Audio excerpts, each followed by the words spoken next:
Greetings and salutations. Thank you for lending an ear to the Voice of the Times this Sunday, August 8, 2021. For today's editorial, Global Vaccine Distribution Issues Prolonging COVID-19. The good news is that the pace of vaccinations in the Philippines continues to improve, reaching more than 710,000 shots in just a day. We hope that can be even faster because only about 10 million Filipinos have been inoculated, far below the 70 million or 70% of the population believed to be needed for herd immunity. As we have mentioned before, the biggest problem now seems to be inadequate supply of COVID-19 vaccines. While the government can be blamed for not acting sooner, the bad news is that the wealthiest countries in the world are also at fault for hoarding vaccines. Besides, the Philippines has been consistent in wanting more supply. Secretary Carlito Galvez Jr., the so-called vaccine czar, reported that he expected 22.7 million doses to be delivered this month. He said 3.4 million of that are en route, and that different manufacturers and other sources have committed to send an additional 14.7 million doses. The secretary also mentioned that the government was negotiating with several manufacturers to secure at least 25 million doses every month. If the Philippines can acquire that many, it should ramp up inoculations to at least 830,000 daily, in order that vaccines are consumed within 30 days of arrival, or before the next batch is delivered. At that pace, vaccinating an additional 60 million Filipinos will still take nearly 5 months.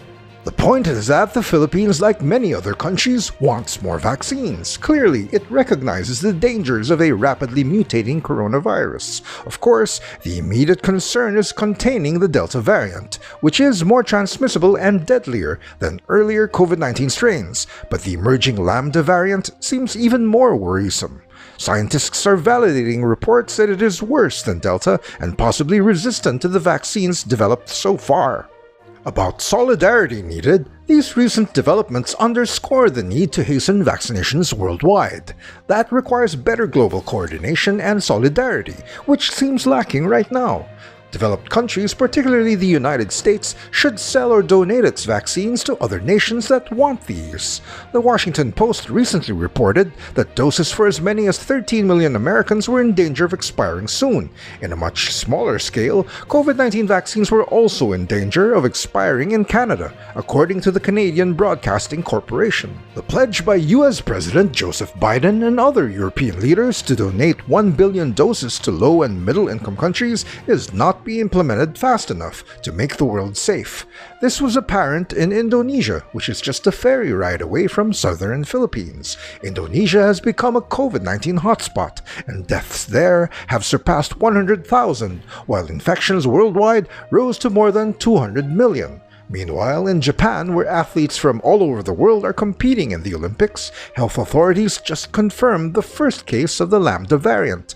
That strain was first reported in Peru in August 2020, and until now has been spreading mainly in Latin America. The point is that COVID-19 is a global threat. No country is safe so long as the coronavirus exists somewhere in the world. Global leaders should resolve the distribution issues and clear other impediments to getting vaccines to where these are both needed and wanted.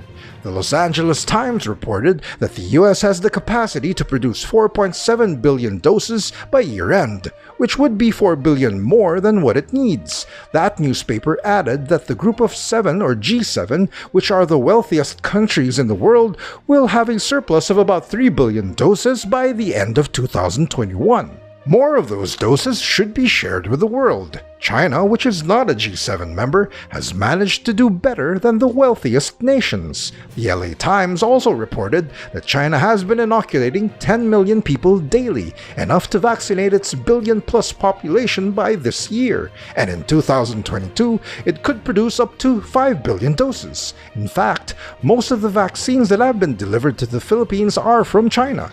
But much more are needed urgently to manage COVID-19 here and elsewhere around the world. And that's editorial for Sunday, August 8, 2021. For more news and information, get a copy of the Manila Times on print. Subscribe to our digital edition or log on to www.manilatimes.net. Follow us on Twitter, Facebook, and Instagram, and listen to the Voice of the Times.